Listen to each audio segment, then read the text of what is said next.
कर दिया आपने। नमस्कार।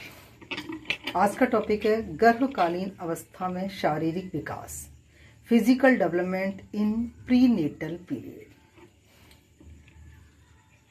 साधारणतः आपको मालूम है गर्भावस्था 9 महीने की होती है। कम से कम 180 दिन की भी अगर गर्भावस्था होती है, यानी कोई गर्भवती स्त्री 6 महीने के बाद शिशु को जन्म देती है, तो भी हम उसको स्वस्थ बचा लेते हैं। साधारणतः जो गर्भावस्था होती है कम से कम 180 दिन की और अधिकतम 334 दिन की हो सकती है। इसे हमने 3 भागों में बांटा है। पहली है डिंब अवस्था, द पीरियड ऑफ ओवम। दूसरी है भ्रूण अवस्था, द पीरियड ऑफ एम्ब्रियो। और तीसरी अवस्था होती है द पीरियड ऑफ फीटस, यानी गर्भस्थ शिशु की अवस्था। सबसे पहली अवस्था की बात करते हैं डिंब अवस्था। डिंब अवस्था ये गर्भधारण से 2 सप्ताह तक की अवस्था होती है। इसे हम बीजा अवस्था भी कहते हैं। इस अवस्था में जो प्राणी होता है, यानी जो शिशु होता है, हम उसे शिशु नहीं कहते हैं, उसे डिंब कहते हैं। और उसकी शक्ल एक पिन के जैसी दिखाई देती है। ऊपर एक हेड होता है गोल और नीचे एक टेल होती है। अभी इसे कोई माँ से फूड की प्राप्ति नहीं होती है और लगभग 10 दिन तक माँ की गर्भाशय में इधर उधर तैरता रहता है। 10 दिन बाद ये गर्भाशय की दीवार से चिपक जाता है और माँ के शरीर से भोजन इसको प्राप्त हो जाता है। अगर ये माँ के गर्भाशय की दीवार से नहीं चिपक पाता है, कोई भी कारण हो सकता है, चाहे किसी को थायराइड की प्रॉब्लम है, कोई पिट्यूटरी ग्लैंड ठीक से काम नहीं कर रही है, तो इस जायगोट की डेथ हो जाती है और नेक्स्ट पीरियड से ये बॉडी से बाहर निकल जाता है। नेक्स्ट स्टेज है भ्रूण अवस्था, द पीरियड ऑफ एम्ब्रियो। ये 2 सप्ताह से 2 महीने तक की अवस्था होती है, यानी पहली अवस्था से कोई बड़ी अवस्था होती है। अब भ्रूण में कई परिवर्तन दिखाई देते हैं। पहला, इसकी जो शक्ल होती है ह्यूमन बीइंग जैसी बन जाती है। मान देखने से पता लग जाता है कि ये कोई जो भ्रूण है ये मानव का है। इस अवस्था में भ्रूण का निर्माण 3 परतों से होता है। सबसे पहली है बाह्य परत, एक्टोडर्म। बाह्य परत जिसे हम एक्टोडर्म कहते हैं, इससे त्वचा, दांत, नाखून, नाड़ीमंडल, बाल आदि का निर्माण होता है। दूसरी परत कहलाती है मेसोडर्म, मध्य परत। इससे त्वचा के भीतरी भाग और मांसपेशियों का निर्माण होता है। तीसरी परत, इसे हम अंतःस्तर कहते हैं, इसे एंडोडर्म कहते हैं। अंतःस्तर या एंडोडर्म, इससे ह्यूमन की पाचन प्रणाली यानी डाइजेस्टिव सिस्टम का, लंग्स, सलाइवा ग्लैंड्स, लिवर आदि का निर्माण इसी लेयर से होता है। अगर देखा जाए तो दूसरे महीने के अंत तक भ्रूण की लंबाई लगभग 1.25 इंच से 2 इंच तक हो जाती है और इसका वेट लगभग 2/3 औंस होता है। शरीर के कुछ भागों का डेवलपमेंट हो जाता है, यानी हम देख के पहचान सकते हैं कि ह्यूमन बीइंग है। सिर, हाथ पैर, आंखों की जगह कोई निशान आंखों जैसे, कहीं लिप्स की वैसे बने होते हैं। देखने से मानव की शक्ल को पहचान लेते हैं कि मानव की शक्ल है, लेकिन अभी सेक्स का निर्माण नहीं होता है। इस अवस्था में कई बार गर्भ के गिरने के चांसेस होते हैं। इसके कई कारण होते हैं, जैसे कोई संवेगात्मक आहार, माँ को कोई बहुत ज़्यादा दुखद समाचार सुन लिया हो, बहुत खुशी भी कई बार ऐसा होता है। संवेगात्मक आहार, दुर्बल आहार, अगर माँ कुपोषित है, बैलेंस डाइट नहीं लेती है, अगर वो ठीक से खाना नहीं खाती है, कुपोषित स्वयं माँ है, तो वो एक स्वस्थ बच्चे को जन्म नहीं दे पाएगी। तो हमें इस अवस्था में विशेष रूप से ध्यान रखना है कि जब भी कोई लड़की माँ बनने वाली होती है तो उसके आहार पर हमें विशेष ध्यान देना है।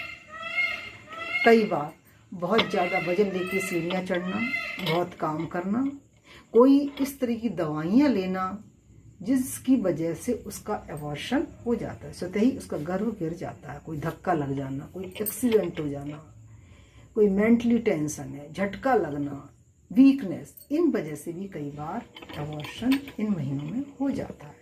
तो हमें 2 या 3 महीने तक विशेष रूप से माँ की देखभाल करनी है और बेहद ध्यान रखना है कि जिससे उसका एबॉर्शन या गर्भपात ना हो सके।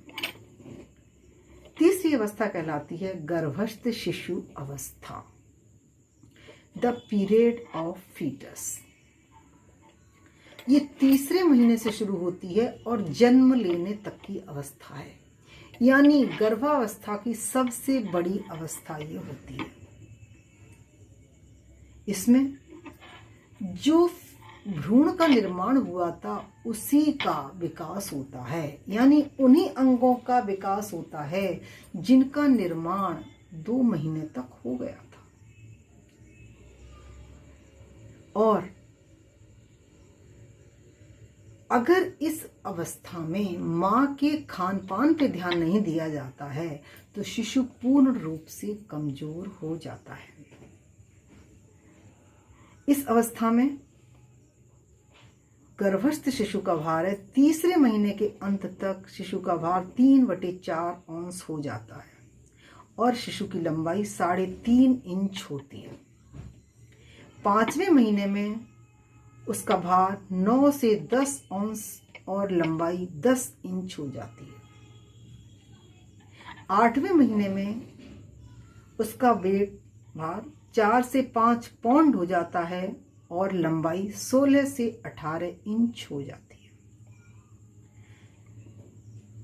10वें महीने तक, 9 महीने के अंत में जन्म लेने के समय शिशु की लंबाई 20 इंच और वेट उसका 7 से 7.5 पाउंड हो जाता है। इसी तरह सिर का विकास,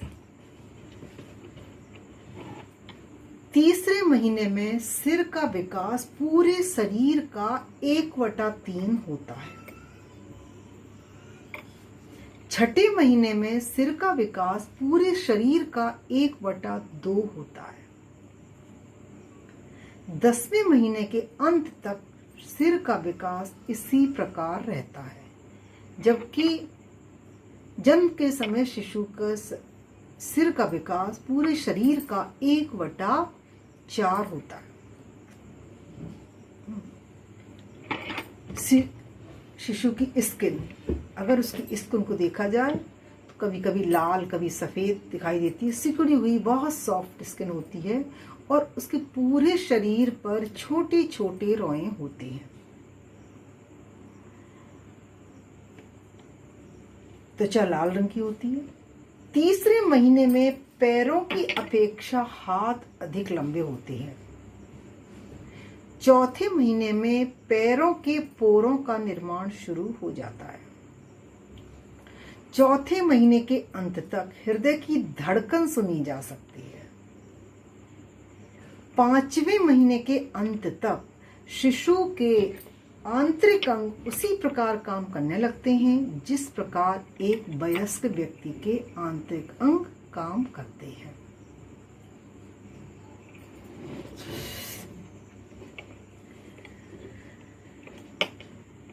पांचवें महीने के अंत तक थाइमस, थायराइड, ये ग्लैंड्स भी काम करने लगती हैं।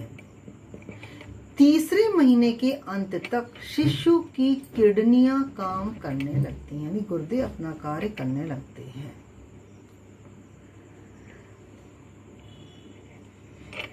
आंखों का विकास, आंखों का विकास गर्भधारण के दूसरे या तीसरे सप्ताह में शुरू हो जाता है और लगभग 8वें महीने तक 8वें महीने में शिशु की रेटिना उसी प्रकार काम करने लगती है जैसे एक वयस्क व्यक्ति की रेटिना कार्य करती है। कानों का विकास। पूरी गर्भावस्था में ऐसा मानते हैं शिशु लगभग बहरा होता है, यानी कम सुनता है, आंशिक रूप से बहरा होता है। और जन्म के समय भी शिशु आंशिक रूप से बहरा होता है। क्यों? उसकी जो कान होते हैं, कान की एक स्टिचिंग ट्यूब्स होती हैं, खुली नहीं होती हैं, जन्म के बाद वो खुल जाती हैं। कई बार उन कानों में कोई फ्लूइड भरा होता है जो गर्भावस्था के दौरान भर जाता है। तो जब शिशु का जन्म होता है, छोटी कॉटन लेके हम उसके कानों से जब वो निकाल देते हैं, उसके बाद शिशु को प्रॉपरली सुनाई देना शुरू हो जाता है। इसीलिए हम कहते हैं आंशिक रूप से बहरा उसे कहा गया, परमानेंट नहीं है, आंशिक रूप से बहरा होता है। बर्नार्ड ने एक, हमारे मनोवैज्ञानिक हुए थे, उन्होंने एक रिसर्च की थी और देखा था कि माँ गर्भावस्था के दौरान माँ के पेट पर कोई तीव्र घंटी की ध्वनि सुनाई जाती है तो शिशु उसको रिस्पॉन्स देता है, यानी वो सुनता है लेकिन पूरी तरीके से नहीं सुन पाता है। 5वें महीने में भी गर्भ के गिरने की संभावना होती है, लेकिन बहुत कम। 6ठे महीने या 7वें महीने में गर्भ अगर गिरता है तो उस शिशु को स्वस्थ रूप से बचा लिया जा सकता है। आप इंक्यूबेशन में रखिए, इंक्यूबेटर में रखिए, इस तरीके से हम उसको बचा लेते हैं।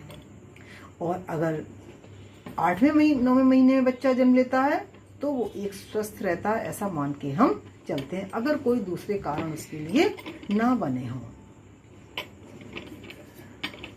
एक चीज आती है foetal activities. Foetal activities means गर्भस्थ शिशु क्रियाएं। फीटल एक्टिविटीज, इसका अर्थ है गर्भस्थ शिशु के हाथ पैरों में स्वतः ही क्रियाएं अथवा स्वतः गतियों का होना।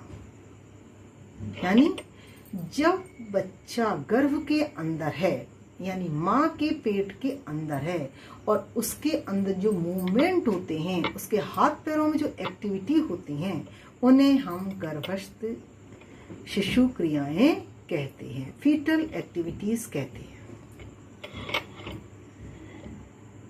3रे महीने के अंत तक फीटल एक्टिविटी शुरू हो जाती है, यानी 3रे महीने या 4थे महीने की शुरुआत में, 3रे महीने के अंत में, 4थे महीने की शुरुआत में माँ के गर्भ में जो बच्चा है उसमें हलचल या मूवमेंट शुरू हो जाते हैं।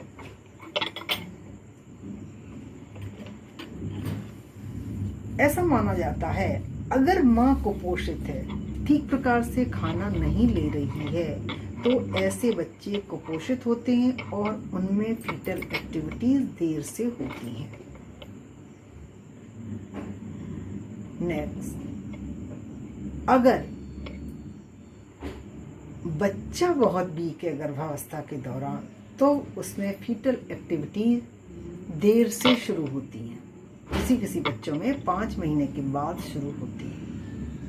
ऐसा भी मानते हैं मेल चाइल्ड की तुलना में फीमेल चाइल्ड में फीटल एक्टिविटीज जल्दी शुरू होती है, यानी लड़कों की तुलना में लड़कियों में ज्यादा मूवमेंट होते हैं और वो जल्दी शुरू होते हैं। जो बच्चे बहुत ज़्यादा हेल्दी होते हैं, यानी मोटे होते हैं, उनमें फीटल एक्टिविटीज़ देर से शुरू होती हैं। जो बच्चे दुबले पतले होते हैं, यानी एक्टोमॉर्फिक होते हैं, दुबले पतले शरीर जिनका होता है, उनमें फीटल एक्टिविटी जल्दी शुरू होती हैं और ज़्यादा होती हैं। स्वाभाविक है, आप लोग देखते हैं जो लोग आलसी होते हैं उनकी एक्टिविटी कम होती है, और जो लोग आलसी नहीं होते हैं, एक्टिव होते हैं, वो एक्टिवनेस जल्दी दिखाते हैं, सारे काम आसानी से वो कर लेते हैं।